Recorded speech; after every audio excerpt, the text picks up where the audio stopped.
প্রভু জগন্নাথ দেব রথে চড়ে মাসির বাড়ি যাত্রা করেন। আপনারা কি জানেন জগন্নাথ দেবের মাসিকে? তো চলুন আজ আপনাদের প্রভুর মাসির বাড়ির পরিচয় জানাই। বিষ্ণুর পরম ভক্ত মালবরাজ ইন্দ্রদ্যুম্ন শ্রীক্ষেত্র নামে একটি মন্দির নির্মাণ করেন, যা বর্তমানে জগন্নাথ ধাম নামে পরিচিত। স্বয়ং বিশ্বকর্মা বৃদ্ধ কারিগরের বেশ ধরে মন্দিরের বিগ্রহ নির্মাণের দায়িত্ব নেন এবং শর্ত দেন 21 দিন যে ঘরে বিগ্রহ নির্মিত হবে সেখানে কেউ প্রবেশ করতে পারবেন না।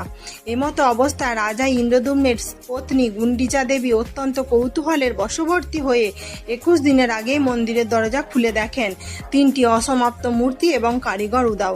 অতঃপর অনুশোচনাগ্রস্ত রাজা রানী আদেশ পান এইরূপী প্রভু ধরাধামে পূজিত হতে চান।